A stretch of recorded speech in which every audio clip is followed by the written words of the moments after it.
Good afternoon. This is Akashvani and I'm Anuja Kumar with the Midday News.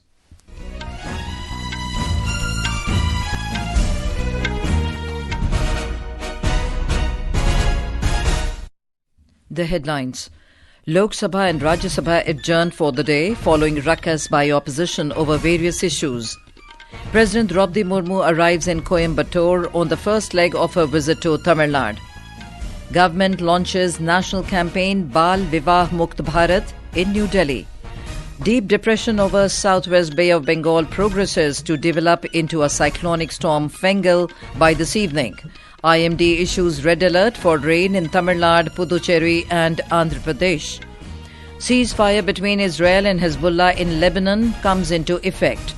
And Pakistan's main opposition party PTI of Imran Khan ends protests after government arrests hundreds of its supporters.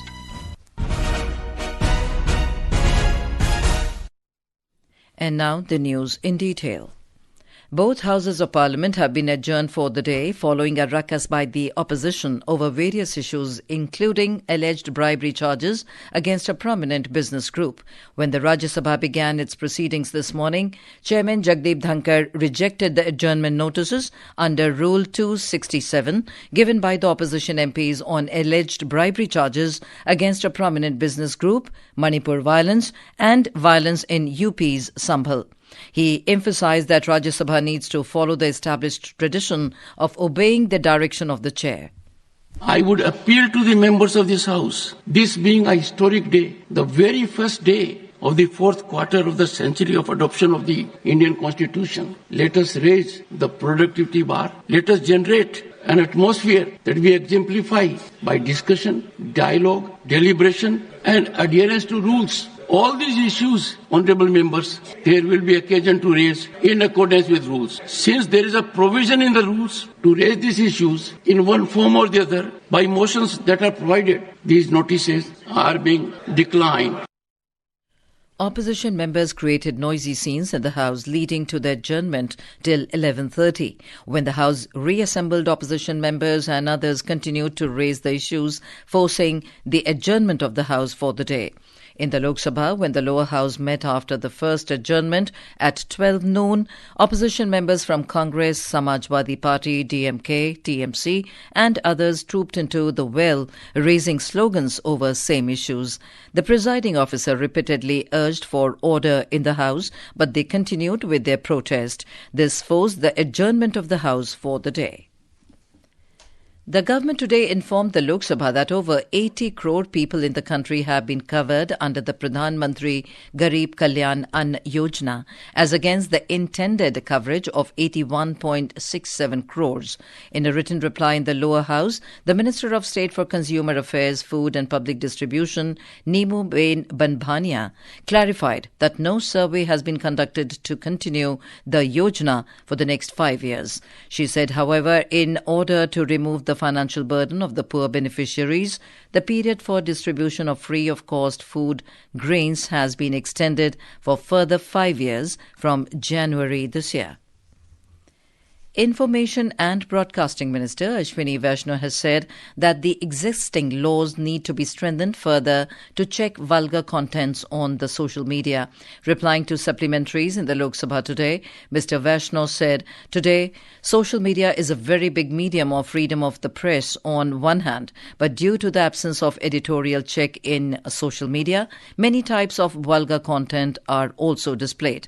On content in OTT platforms, Mr. Vaishnaw said, there is a lot of difference between the culture of our country and the countries from where these social media platforms have come. He said the concerned standing committee of the Parliament should take up this issue and strict laws are made regarding the same. President Droupadi Murmu has arrived in Coimbatore on the first leg of her 4-day visit to Tamil Nadu. The President will attend an event at the Defence Services Staff College at Wellington, Ooty, tomorrow. She will interact with the tribals at Nilgiris on Friday. Security has been tightened in and around the Coimbatore city and Ooty in view of the President's visit. Due to inclement weather conditions prevailing in the hills, the President travelled to Ooty by road. The National Cyber Range NCR 1.0 was launched in New Delhi today. The platform will provide cybersecurity research, training and simulation to test and train against real-world cyber threats. Launching the NCR 1.0, Director at Rajya Raksha University, Colonel Nidhish Bhatnagar said this platform will be a significant step towards country's self-reliance in critical cybersecurity infrastructure. The National Cyber Range 1.0 was launched during the Bharat CISO's Conclave and Cybersecurity Startup Exhibition. The Conclave also witnessed the launch of the National Cybersecurity Reference Framework. This is Akashvani giving you the news. For quick news updates around the clock, follow us on our X handle at AIR News Alerts. And for details of stories and more, log on to our website www.newsonair.gov.in and download the News on AIR app. The government today launched a national campaign, Vivah Mukt Bharat, in New Delhi today. The primary agenda of the campaign is to make India a child marriage-free nation. Launching the campaign, Women and Child Development Minister Annapurna Devi said the government has identified 130 districts where this campaign will be run in a focused manner. She highlighted that child marriage is not just a criminal offence, but also a human rights violation. The minister said that the Bal Vivah Mukt Bharat campaign is not just a 10 or 15-day event, but a non-stop effort that will continue till India is free from the evil of child marriage. समाज के अंदर ये जो बुराई है इसे दूर करने के लिए आज इस सभागार में हम सभी उपस्थित हैं और हम सबका एक लक्ष्य है बाल विवाह मुक्त भारत के लिए। तो इस लक्ष्य को हासिल करना हम सब की जिम्मेवारी जवाबदेही है। तो इसके लिए ये महज एक कार्यक्रम बन के न रह जाए, बल्कि इस कार्यक्रम को जन जन तक पहुंचाने का जिम्मा भी हम सब पर है। During the event, Women and Child Development Minister also unveiled the Child Marriage Free Bharat portal. In Jammu and Kashmir, the Jammu police carried out a massive crackdown on terrorist networks linked to the proscribed organizations Jaish-e-Mohammed and Lashkar-e-Toiba yesterday. The police conducted 56 raids and searches at various locations across Rajouri, Poonch, Kishtwar and Udhampur districts of the Jammu region. Our correspondent reports that the large-scale operation resulted in the arrest of several overground workers and terror suspects, along with the recovery of incriminating materials including unaccounted cash.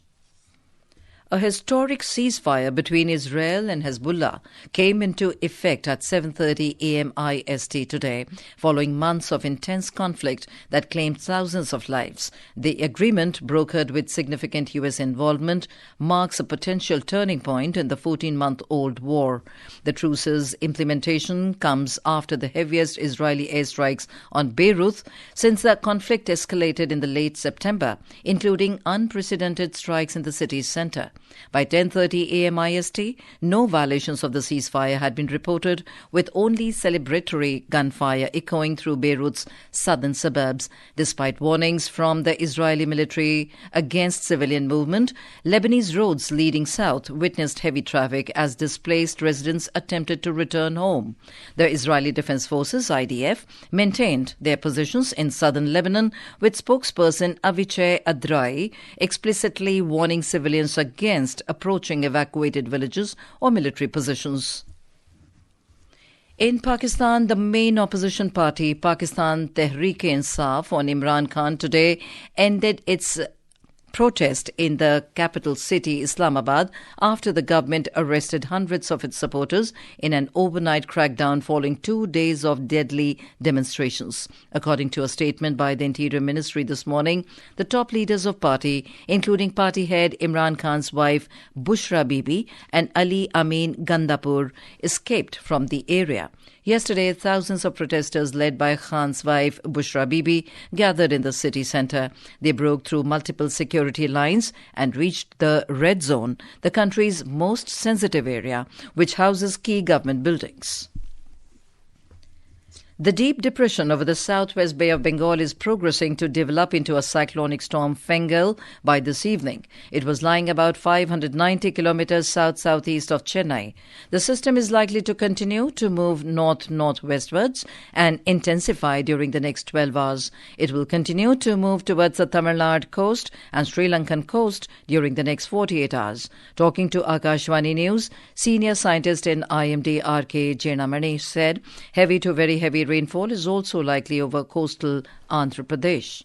During last 6 hours, it has moved 13 kilometers per hour north-northwestward. The prediction is that it is likely to continue to move north-northwestward and intensify further into a cyclonic storm today by evening, and thereafter it is likely to move north-northwestward towards Tamil Nadu coast, but it will remain far from the coast actually. It is continuous tracked by the TWR Karaikal. Mainly the heavy rainfall will be over coastal Tamil Nadu. So we have given red color for isolated extremely heavy over coastal Tamil Nadu today, and then coastal Andhra Pradesh and Rayalaseema we have given heavy to very heavy rainfall because of the influence of this system.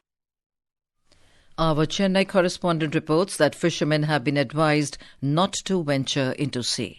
Following the prediction, port caution signal number 3 has been hoisted at Chennai, Kadalur, Nagapattinam, Ennur, Kattupalli, Pamban, Karaikal and Puducherry harbours. The Met Department has said that heavy rains have been witnessed in many places in the coastal regions, recording a maximum of 18 centimetres at Nagapattinam district in the last 24 hours. In most of the coastal areas, more than 10 centimetres of rain has been recorded. Chennai and neighbouring areas recorded 9 centimetres of rainfall. The sea remains boisterous with waves rising up to more than 3 metres in many of the coastal districts. Cyclone is yet to be formed and heavy rain prediction is bound to continue widespread across the delta and the coast. Educational institutions in 16 districts have been closed as a precautionary measure. According to the cyclone bulletin by the Met Department today, the system is likely to intensify into a cyclonic storm for a short period and lead to slight weakening before landfall. Joy, Akashvani, Chennai. In neighbouring Sri Lanka, National Building Research Organisation has issued red notices for several divisional secretariat areas in few districts. Disaster Management Centre has said that over 2 lakh people have been affected across 17 districts of the island nation. The air quality in the national capital, Delhi, remains in the very poor category, with an average air quality index of 301 as of 1 p.m. this afternoon. According to the Central Pollution Control Board, the AQI in several areas of the city continues to fall in the very poor category. And now news from the ongoing 55th International Film Festival of India, IFFI, in Goa.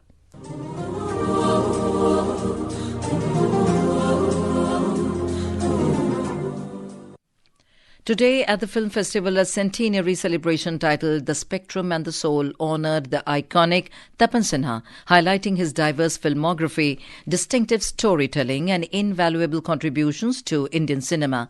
A distinguished panel comprising Arjun Chakraborty, N. Manu Chakravarti and veteran actor Sharmila Tagore highlighted the unparalleled brilliance of his work. Speaking to Akashvani, Arjun Chakraborty said that Tapan Sinha directed 48 films in his career, never repeating a subject or style.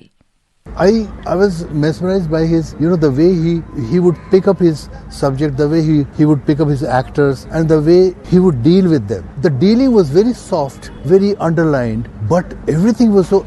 And one more thing, he was a very sophisticated person, absolute sophistication. But when it comes to direction, and if that violence or the crassness requires, then he would become crass. Earlier, the international competition jury chaired by acclaimed filmmaker Ashutosh Govarikar, along with other members Anthony Chen, Elizabeth Carlson, Fran Borja and Jill Bilcock, held a press conference to share an insight on this year's exceptional competition entries. Another key highlight of the day is the Lata Mangeshkar Memorial Talk, Musical Theatre in India, featuring legendary composer A.R. Rahman in conversation with Naman Ramachandran. And now, before we end the bulletin, the headlines once again. Lok Sabha and Rajya Sabha adjourned for the day following ruckus by opposition over various issues. President Droupadi Murmu arrives in Coimbatore on the first leg of her visit to Tamil Nadu. Government launches national campaign Vivah Mukt Bharat in New Delhi. Deep depression over southwest Bay of Bengal progresses to develop into a cyclonic storm Fengal by this evening. IMD issues red alert for rain in Tamil Nadu, Puducherry and Andhra Pradesh. Ceasefire between Israel and Hezbollah in Lebanon comes into effect. And Pakistan's main opposition party PTI of Imran Khan ends protests after government arrests hundreds of its supporters. And with that we end the Midday News.